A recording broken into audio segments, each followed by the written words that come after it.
ముందుగా మీకు అలాగే జీనియస్ ప్రేక్షకులకి ప్యానల్ మిత్రులకు నమస్కారం. ఇక్కడ ముఖ్యంగా చెప్పాలంటే ఈ విజయము మహాయుతి ఏదైతే ఎన్సీపీ కానీ శివసేన కానీ తర్వాత భారతీయ జనతా పార్టీ కూటమి ఎన్డీఏ కూటమి ఏదైతుందో వాళ్ళ విజయం, మహారాష్ట్ర ప్రజల విజయం, మహారాష్ట్ర బీజేపీ కార్యకర్తల విజయం. ఎందుకంటే ఎప్పటి నుంచో కష్టపడతా ఉన్నారు, కష్టపడుకుంటూ మరి డెవలప్మెంట్ తర్వాత వెల్ఫేర్ స్కీమ్స్ ఏ విధంగా తీసుకుపోయారు ప్రజలకు చేరువయ్యే విధంగా తీసుకుపోయారు. కాబట్టి వాళ్ళకి ముందుగా వాళ్ళందరికీ కూడా శుభాకాంక్షలు. ఎందుకంటే ఈ వార్ అనేది between Congress party and Bharatiya Janata party it's land slide victory. ఎప్పుడు కూడా ఇంతవరకు ఈ సర్వే సంస్థలు ఎన్ని ఇచ్చినాయి కదా ఎగ్జిట్ పోల్స్, ఎవరు కూడా చెప్పలేదు ఇంత పెద్ద మెజారిటీ వస్తుందని చెప్పేసి భారతీయ జనతా పార్టీకి. ఏదో ఒక 20 సీట్లు కొంచెం అటు ఇటుగా వస్తాయి, గెలిచే అవకాశాలు ఉన్నాయని చెప్పన్నారు. కానీ హర్యానాలో అదే విధంగా చెప్పారు, అదే విధంగా తీర్పిచ్చారు హర్యానా ప్రజలు. ఈ రోజు మహారాష్ట్ర ప్రజలు కూడా అదే విధంగా తీర్పిచ్చారంటే ఒక్కసారి ఇమాజిన్ చేసుకోవచ్చు. గత 10 సంవత్సరాల కాలంలో భారతీయ జనతా పార్టీ కేంద్ర ప్రభుత్వంలో ఉన్న మరి ప్రధానమంత్రి నరేంద్ర మోడీ గారు ఏ విధంగా డెవలప్మెంట్ కానీ లేకపోతే వెల్ఫేర్ స్కీమ్స్ రెండు కళ్ళలాగా మరి భారతదేశ ప్రజలకు తీసుకుపోతా ఉన్నారు, కృషి చేస్తా ఉన్నారో ప్రతి ఒక్కరు కూడా గమనించవచ్చు. కొంత పార్లమెంట్ ఎన్నికల్లో కొంత నిరాశ ఎదురైనా కూడా దాని తర్వాత మేము ఇంట్రాస్పెక్ట్ చేసుకున్నది ఏంటంటే మహారాష్ట్ర ప్రజలకు ఏం కావాలి, ఏ విధంగా డెవలప్మెంట్ కావాలి, ఏం చేస్తే రేపొద్దున మహారాష్ట్ర అభివృద్ధి చెందుతుందో ఒక ఆలోచనతోటి మేము మరి ఆ వెల్ఫేర్ స్కీమ్స్ కానీ అభివృద్ధి కానీ ముందుకు తీసుకెళ్లాం. కాబట్టి మొత్తం టోటల్ గా యూటర్న్ మళ్ళీ ఆ యూటర్న్ తీసుకొని మహారాష్ట్ర ప్రజలు మరి ఇంత పెద్ద విక్టరీ మరి భారతీయ జనతా పార్టీకి కల్పించారు. ఇదంతా కూడా ఎందుకంటే ఒకటే ఇప్పుడే కాదు, 2019లో చూసుకున్నా, 2014 ఎన్నికల్లో చూసుకున్నా, ఆ తర్వాత అసెంబ్లీ పార్లమెంట్ ఎన్నికల్లో చూసుకున్నా కూడా ఎక్కడైనా కూడా ఓటు పర్సెంటేజ్ అనేది ఎక్కడ కూడా తగ్గలేదు. మీరు చూస్తే 26% నుంచి 28% మధ్యలో కన్సిస్టెంట్ గా మరి భారతీయ జనతా పార్టీని ఆదరించే వాళ్ళు, అభిమానించే వాళ్ళు మరి మహారాష్ట్రలో ఉన్నారు. సో ఆ విధంగా చూస్తే ఇప్పుడు దాన్ని ఇంకా ఆల్మోస్ట్ దగ్గర 40 రేంజ్ లోకి వెళ్తా ఉంది. సో ఆ విధంగా మరి భారతీయ జనతా పార్టీని ఆదరిస్తున్నారంటే ఒక్కొక్కసారి ఇమాజిన్ చేసుకోవచ్చు ఏ విధంగా. ఎందుకు చెప్తున్నా అంటే ఇంతకుముందు సోదరుడు చెప్తా ఉన్నారు, జితేందర్ గారు చెప్తా ఉన్నారు ఏంటి చీల్చడం, భారతీయ జనతా పార్టీ చీల్చిందా? 2019లో భారతీయ జనతా పార్టీకి 105 సీట్లు వచ్చినాయి, 59 సీట్లు శివసేనకు వచ్చినాయి. కానీ శివసేన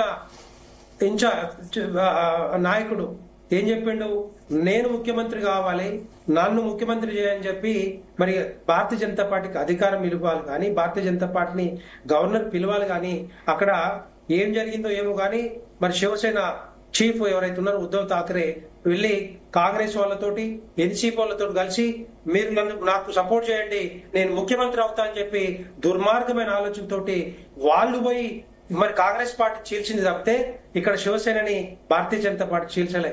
ఒకటి చెప్పాలనుకుంటా మీకు, ఒక నినాదం బాల్ సాహెబ్ ఠాక్రే గారు ఆయన ఏమంటాడు, ఎప్పుడు కూడా ఒకటే నినాదం, it is rather dissolve the party not align with the Congress అని చెప్పి. సచ్చినా కూడా కాంగ్రెస్ పార్టీతో మనం పొత్తు పెట్టుకోవద్దు, కావాలంటే పార్టీని డిజాల్వ్ చేద్దాం కానీ అని చెప్పి 100 మీటింగ్లో చెప్పేవాళ్ళు.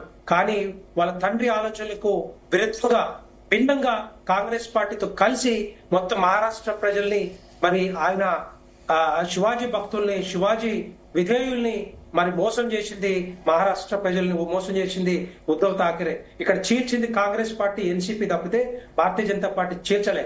తర్వాత ఎత్తులకు పై ఎత్తులు డెఫినెట్ గా ఉంటాయి. మరి ఏకనాథ్ షిండే గారు కానీ లేకపోతే ఎన్సీపీ నుంచి అజిత్ పవార్ గాని బయటకు వచ్చి ఎట్టి పరిస్థితుల్లో వీళ్ళని, ఎందుకంటే ఇది అంతా కూడా భిన్న సూత్రాలకి, భిన్న సిద్ధాంతాలకి వ్యతిరేకంగా పనిచేస్తా ఉన్నారు. కాబట్టి డెఫినెట్ గా మహారాష్ట్ర ప్రజలందరూ కూడా ఒక ఆలోచన వచ్చింది. అఫ్ కోర్స్ మీరు అడగొచ్చు నన్ను, మరి పార్లమెంట్ ఎన్నికల్లో మరి సీట్లు రాలేదు కదా భారతీయ జనతా పార్టీకి, శివసేనకి. అక్కడ కొంత యాంటీ ఇన్కంబెన్సీ ఉన్న తర్వాత చూశాక ఇంట్రాస్పెక్ట్ చేసుకొని ఎనాలిసిస్ చేసుకొని డెఫినెట్ గా మేము ముందుకెళ్లాలని చెప్పి ఆలోచనతోటి మరి అప్పుడు ఆ పార్లమెంట్ ఎన్నికలు వేరు, అసెంబ్లీ ఎన్నికలు వేరు. ఇప్పుడు మీరు చూస్తే అక్కడ ఏ విధంగా భారతీయ జనతా పార్టీని ప్రతి సెగ్మెంట్ లో దగ్గర 6 సెగ్మెంట్లలో మరి విక్టరీ ఏ విధంగా కనిపించిందో మనందరికి తెలుసు. ఎందుకంటే ఇదంతా కూడా రివెంజ్ కి హేటెడ్ కి వ్యతిరేకంగా ఎవరైతే దాని పనిచేసారో దాంతో పాటు దానికి అనుగుణంగానే భారతీయ జనతా పార్టీ ఇంకోటి కూడా చెప్పాలి. అక్కడ ఓట్ జిహాద్ అనుకుంటూ ముస్లింలను కూడా రెచ్చగొట్టి ఓట్ జిహాద్ అనే నినాదాన్ని తీసుకొచ్చి ముస్లింల ఓట్లన్నీ కూడా కాంగ్రెస్ పార్టీకి ఎన్సీపీకి వేయించుకోవాలని చూశారు. కానీ అక్కడ డెఫినెట్ గా హిందూ కన్సాలిడేటెడ్ గా మారి డెఫినెట్ గా వీళ్ళకి, ఎందుకంటే హిందువులను ప్రొటెక్ట్ చేసేదే భారతీయ జనతా పార్టీ. కాంగ్రెస్ పార్టీ విభజన సిద్ధాంతాలకి పూనుకుంటే భారతీయ జనతా పార్టీ మరి హిందువుల సిద్ధాంతాలు, హిందువులకు అనుగుణంగా అందరు కలిసి ఉండాలనే ఆలోచనతోటి మరి ముందుకు పోతా ఉంది. అందుకే వీళ్ళంతా కూడా హిందూస్ అంతా కూడా ఒక్కటై ఇప్పుడు కాంగ్రెస్ పార్టీని ఎన్సీపీని కానీ మిగతా ఉద్ధవ్ ఠాక్రేని కానీ వాళ్ళకి ఎల్ఓపి లేకుండా లీడర్ ఆఫ్ అపోజిషన్ లేకుండా ఫస్ట్ టైం ఇన్ 1966. సో ఈ విధంగా తీసుకుంటారంటే డెఫినెట్ గా వాళ్ళందరూ కూడా శుభాకాంక్షలు. ఓకే మల్లేశ్వర్ గారు, అంటే మనం చూసామంటే మహారాష్ట్ర ఎన్నికలను ఎప్పుడు అంటే తెలుగు నాయకులు వెళ్లి ప్రచారం చేసిన సందర్భాలు లేదు.